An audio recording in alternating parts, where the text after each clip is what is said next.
বেলকুচিতে যানজট নিরসনে পৌর সিএনজি স্ট্যান্ডের শুভ উদ্বোধন করেন ইউএনও। তথ্য ও ভিডিও চিত্রে সিরাজগঞ্জ প্রতিনিধি রেজাউল করিম।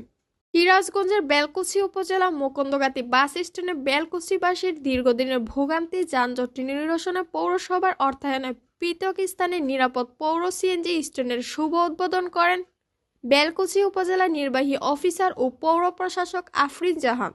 উল্লেখ, বেলকুচি উপজেলার জনগণের দুর্ভোগের আরেক নাম মুকুন্দগাতী বাস স্ট্যান্ডের যানজট। এখানে 1 মিনিটের রাস্তা পার হতে লেগে যায় ঘন্টার পর ঘন্টা।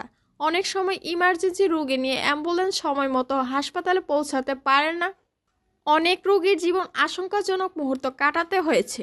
সমস্যার কারণ রাস্তার উপরে অবৈধভাবে লুট আনলুট, মেইন রাস্তার উপরে অবস্থিত সিএনজি স্ট্যান্ড, বেপরোয়া ও অনিয়ন্ত্রিত অটোরিকশার কারণে সবসময় যানজট লেগেই থাকতো।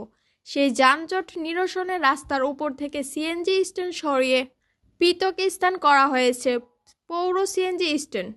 সোমবার সকালে 5 জানুয়ারি পৌর সিএনজি স্ট্যান্ড উদ্বোধনকালে উপস্থিত ছিলেন বেলকুচি থানা অফিসার ইনচার্জ শেখ ফরিদ উদ্দিন, বেলকুচি উপজেলা স্বাস্থ্য বিষয়ক কর্মকর্তা সুলতানা ইয়াসমিন, পৌরসভার প্রকৌশলী কর্মকর্তা মোহাম্মদ মনিরুল ইসলাম মনি, উপজেলা যুব উন্নয়ন অফিসার জহুরুল ইসলাম, বেলকুচি উপজেলা বিএনপির সাবেক সদস্য ও ইউপি সদস্য নুরুল ইসলাম তুহিন, বেলকুচি উপজেলা যুব দলের সিনিয়র যুগ্ম আহ্বায়ক গোলাম কিবরিয়া, উপজেলা যুব দলের সাবেক সাধারণ সম্পাদক সুরুজ আলী, বেলকুচি উপজেলা রিপোর্টার্স ক্লাবের সভাপতি মোহাম্মদ রেজাউল করিম সহ উপজেলা পৌরসভার বিভিন্ন পর্যায়ের কর্মকর্তাগণ উপস্থিত ছিলেন।